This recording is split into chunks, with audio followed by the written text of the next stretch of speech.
Welcome to your Daily Dose of Sunday School, episode 21, looking at James White's Scripture Alone. Today we want to talk about the Apocrypha, so the claim made by Roman Catholics, which is a false claim, is that you've got essentially the Catholic Bible until Martin Luther comes along and rips out the Apocrypha because it teaches some stuff that he didn't like. That is 100% false. It's a misrepresentation.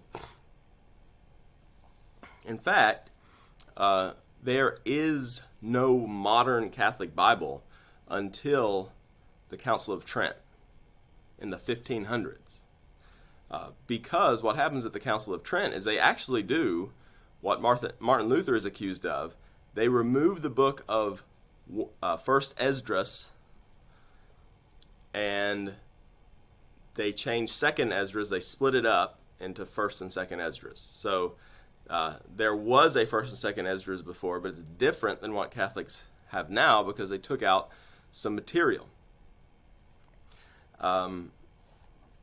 So it's if you want to go with that view, you basically have to say the church didn't know the canon for 1,500 years, which is pretty crazy. There is a disagreement throughout church history about the Apocrypha, between kind of the Protestant view and the Catholic view before there was even Protestants and Catholics. And the disagreement goes back to those who knew Hebrew, those who were familiar with Judaism, and those who weren't. So those who didn't know Hebrew, they were unfamiliar with the Jews, they received, and they read Greek, they received the Septuagint, which was the Greek Old Testament, which had extra books in it, and assumed those books were part of the canon. They had never been part of the canon.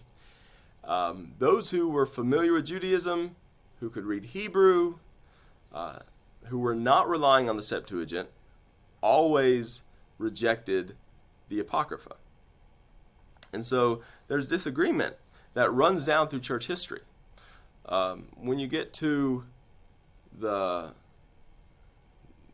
humanism of before the Reformation, of back to the sources. Before the Reformation, the scholars were rejecting the Apocrypha. So they were like, well, they kind of understood the roots of everything, and it wasn't so politicized to where you'd be kicked out of the church if you rejected it. And so those who were learned, they were rejecting the Apocrypha. They understood that it was never part of the Old Testament canon.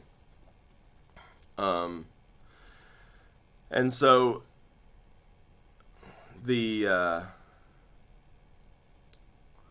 let's see. So the Jews, they did reject the Apocrypha. A lot of the disagreement goes back to disagreement between Jerome and Augustine. So Augustine was promoting the Apocrypha because he didn't know Hebrew. He was receiving the Septuagint. Jerome, he rejected the Apocrypha. Now, Roman Catholics will say, I've heard James White, you can look up James White's debates with Roman Catholics. I think they're all on YouTube now. I know that his Apocrypha debate is. Catholics will say, okay, well, who are we going to believe? Church fathers, or not all the church fathers, but the ones that they are highlighting, and probably a majority kind of in the early church. But who are we going to believe, the church fathers or the unbelieving Jews who rejected their Messiah? Which is a valid argument because the majority of the Jews at that time rejected the Messiah. So, but even then, I mean, this is not like the Jewish position was. So, I mean, that they were the church at one point, right? The Jewish position was that they had their canon settled. There was no debate, and the Apocrypha wasn't in it. But even the Apocrypha doesn't seem to think the Apocrypha is canon. So there's several references in First Maccabees that First Maccabees 4, 45 and 46. Sorry for my timer there.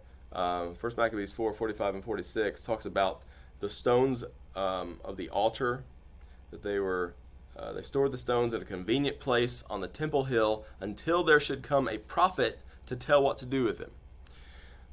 First Maccabees 9:27. Thus there was a great distress in Israel, such as had not been since the time that prophets ceased to appear among them. So it seems to indicate that this is a book written in the time of no prophetic word from God. And then 1 Maccabees 14:41, and the Jews and their priests decided that Simon should be their leader and high priest forever until a trustworthy prophet should arise. So there weren't prophets. And even the author of Judith, here's an obvious error, makes a statement that Nebuchadnezzar was king of Assyria and ruled in Nineveh, which is just a blatant error, since Nebuchadnezzar was king of Babylon and ruled in Babylon. So the Apocrypha itself does not pretend to be scripture. And again, the Catholic Bible did not exist until the Council of Trent. It's not like the Protestant Bible was a new invention. It simply wasn't. That was an understanding that went back, as far back as the Church Fathers. There was not full agreement, but again, the Protestant understanding of the Bible without the Apocrypha still has existed throughout church history.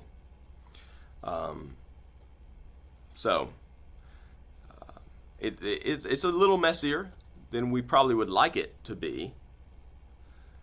But still, it's important to understand that we're standing on solid historical ground, and that the Catholic statement that Martin Luther just took out the Apocrypha is false.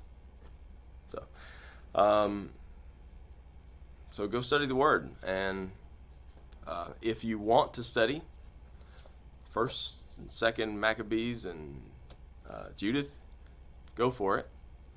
Just understand it's not scripture.